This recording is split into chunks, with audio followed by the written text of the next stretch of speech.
60,000 to 80,000 rupees, which can even go up to साल increment होता है। तो ऐसे करके आप 1 लाख तक भी अर्न कर सकते हो। Hi guys, I hope you all are doing really good. My name is Simran. Welcome or welcome back to my channel. आज के वीडियो में हम बात करने वाले हैं कैबिन क्रू के सैलरी स्ट्रक्चर के बारे में। इंडिया में कैबिन क्रू कितना अर्न करता है, चाहे आप ज्वाइन करना चाहते हो air India, Vistara, Indigo, spice jet, Akasa, कोई भी एयरलाइन, तो उनका जो सैलरी आएगा वो इस अमाउंट के आसपास ही आएगा जो मैं आज आपको इस वीडियो में बताने वाली हूँ। तो गाइस, अगर आप जानना चाहते हैं, अगर आप बनना चाहते हैं कैबिन क्रू और आपको जानना है कि कितनी सैलरी आप अर्न कर सकते हो एज अ कैबिन क्रू, तो इस वीडियो को बिना स्किप करे ज़रूर देखें।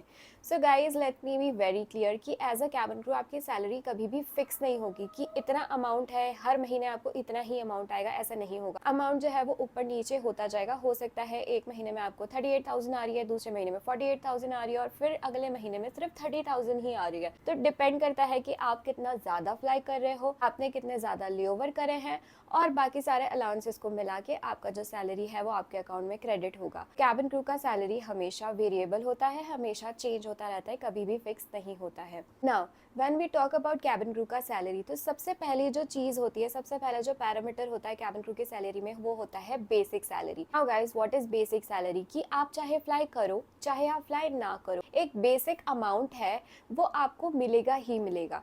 ठीक है, तो इंडिया में जो बेसिक सैलरी होती है वो रेंज करती है 25,000 टू 38,000 के बीच में। एयरलाइन टू एयरलाइन, कोई एयरलाइन 25,000 पे करती है बेसिक, कोई 38,000 पे करती है और हो सकता है कोई एयरलाइन 32,000 भी पे करती हो। ठीक है, जो अमाउंट है वो 25 टू 38,000 के बीच में ही रेंज करेगा अगर आप कोई भी डोमेस्टिक एयरलाइन ज्वाइन करना चाहते हो। सो गाइज, जैसे कि आपको पता है कैबिन क्रू का कोई फिक्स शेड्यूल तो होता नहीं है, कोई 9 to 5 जॉब है नहीं कि आप 9 to 5 चले गए काम करने के लिए या आपने मंडे टू फ्राइडे काम कर लिया और उस चीज़ की आपको एक सैलरी मिलेगी मंथ एंड में, ऐसा नहीं होता है। तो कैबिन क्रू की जो सैलरी होती है वो टोटली डिपेंड करती है फ्लाइंग आवर्स पे कि आप कितना ज़्यादा फ्लाई कर रहे हो। आप जितना ज़्यादा फ्लाई करोगे उतनी ज़्यादा आपकी सैलरी बनेगी। ठीक है, तो जब भी आप कोई भी एयरलाइन ज्वाइन करते हो तो आपका एक कॉन्ट्रैक्ट कराया जाता है। ठीक है, जिसमें आपका 40 आवर्स का कॉन्ट्रैक्ट हो सकता है, 50 आवर्स का, 60 आवर्स का, यहाँ तक कि 70 आवर्स तक का भी कॉन्ट्रैक्ट हो सकता है। अब ये कॉन्ट्रैक्ट किस चीज़ पे है? हम एक एग्जांपल लेते हैं कि आपका जो कॉन्ट्रैक्ट है वो 50 आवर्स का है और आपकी जो बेसिक सैलरी है वो है 32,000। तो अगर आप 50 आवर्स फ्लाई करते हो तो आपकी जो सैलरी क्रेडिट होगी आपके बैंक अकाउंट में वो कितनी होगी? 32,000। बट अगर आप 10 घंटे भी फ्लाई करते हो, 20 आवर्स भी फ्लाई करते हो, 30 आवर्स भी फ्लाई करते हो, मतलब अगर आप 50 आवर्स से कम भी फ्लाई करते हो तो भी आपके बैंक में जो सैलरी आएगी वो आएगी 32,000। ठीक है, उससे कम कभी भी नहीं आएगा। जो आपका बेसिक सैलरी है वो तो आपके पास आना ही आना है, चाहे आप फ्लाई करो चाहे आप फ्लाई ना करो। अब आप लोग बोलोगे 32,000 तो बहुत ज़्यादा कम है। तो गाइस, जैसे कि मैंने आपको बताया कि कैबिन क्रू की सैलरी वेरिएबल सैलरी होती है जो कि बहुत सारे पैरामीटर्स पे डिपेंड करती है। तो अब जो हमारा सेकंड पैरामीटर आ रहा है वो आ रहा है वेरिएबल फ्लाइंग पे। वेरिएबल फ्लाइंग पे क्या होता है कि 50 आवर्स का जो आपका कॉन्ट्रैक्ट है वो तो है कि आपको 32,000 मिलना है, बट व्हाट इफ अगर आप 50 आवर्स से ज़्यादा फ्लाई कर लो, जिसके बहुत ज़्यादा चांसेस है कि आप 50 आवर्स के ऊपर ही फ्लाई करोगे। ठीक है, क्योंकि 50 आवर्स तो बहुत ज़्यादा कम होता है।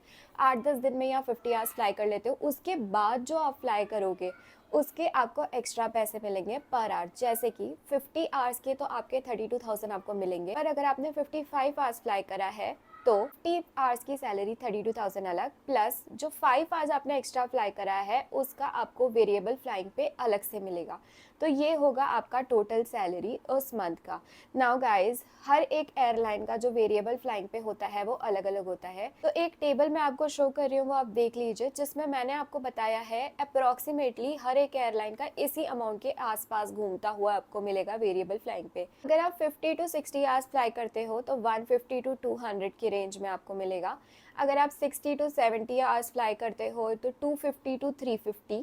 अगर आप 70 to 80 आवर्स फ्लाई करते हो तो 300 to 450। अगर आप 80 to 90 आवर्स फ्लाई करते हो तो 400 to 550।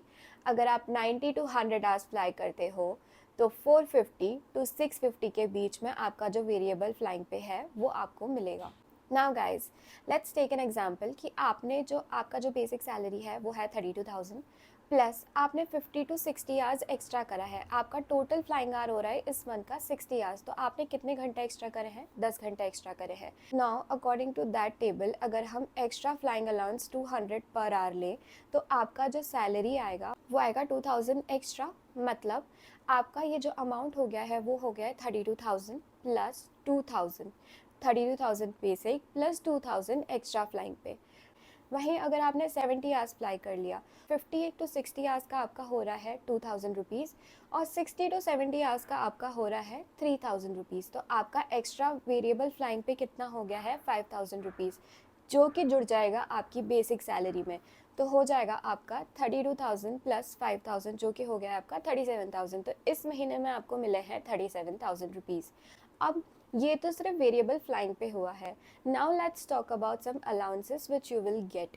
ठीक है, तो सबसे पहला अलाउंस होता है जो कि होता है आपका लेओवर अलाउंस। अब डेफिनेटली आप अगर एज अ कैबिन क्रू कोई भी एयरलाइन ज्वाइन कर रहे हो तो आपको लेओवर डेफिनेटली मिलेंगे। मिनिमम आपको 4 लेओवर्स हर मंथ में मिलते ही मिलते हैं। 4 तो मैं बहुत ज़्यादा कम बोल रही हूँ, आप कभी कभी 8-10 लेओवर भी कर लेते हो।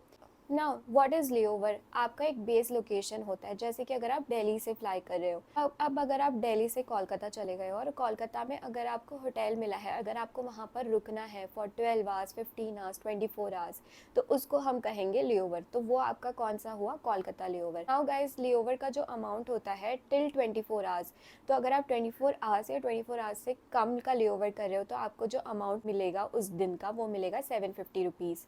और अगर आप 24 आवर्स से ज़्यादा घंटे का लेओवर कर रहे हो, फॉर एग्जांपल अगर आप 30 आवर्स का लेओवर कर रहे हो, तो आपका जो लेओवर अलाउंस है वो भी बढ़ता जाएगा, वो भी वेरिएबल होगा। जैसे कि हर आवर का हो सकता है आपको 20 रुपीज़ या 30 रुपीज़ एक्स्ट्रा पे किया जाए, जैसे कि हमने कैलकुलेट करा था हमारा वेरिएबल फ्लाइंग पे, वैसे ही यहाँ पे होता है वेरिएबल लेओवर अलाउंस। ठीक है, तो हर घंटे वो आपका एड ऑन होता जाएगा। तो जितना ज़्यादा बड़ा आपका लेओवर होगा उतने ज़्यादा आपको पैसे मिलेंगे। So when it comes to international layovers, तो आपको 80 टू $120 तक दिया जाता है पर डे स्पेंडिंग के लिए। है, तो ये तो हो गया हमारा layover allowance. Now the next parameter is dead head allowance. Now what is dead head? जब आपकी एयरलाइन चाहती है कि आप as a passenger X city से वाई सिटी तक ट्रैवल करो एज अ पैसेंजर, ठीक है, तो जब भी आप एज अ पैसेंजर ट्रैवल करोगे तब आपको उस चीज़ का अलाउंस दिया जाएगा।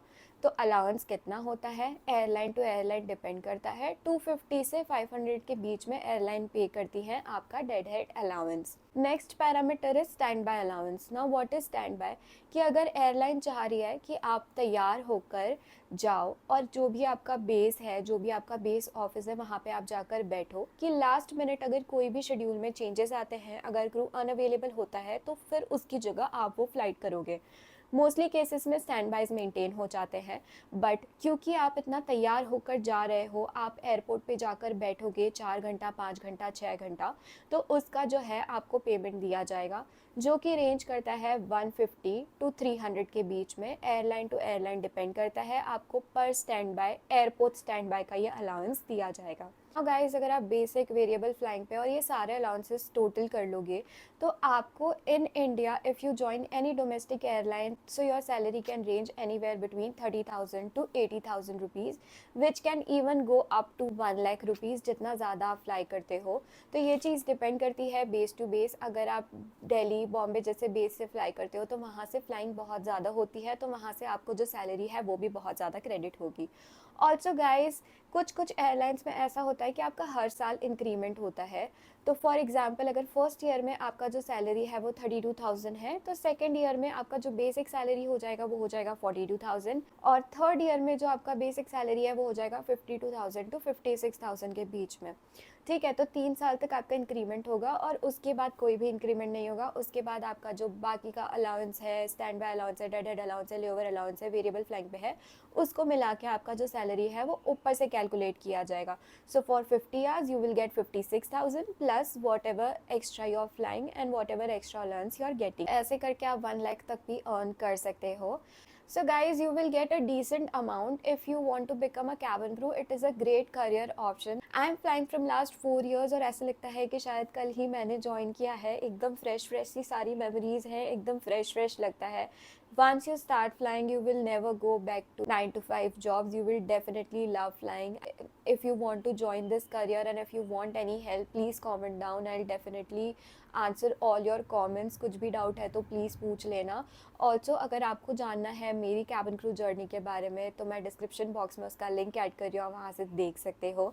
आई hope guys this video was helpful for you all. अगर अच्छी लगी है तो please like share and subscribe to my channel. Thank you so much for watching. Bye bye, take care and stay safe.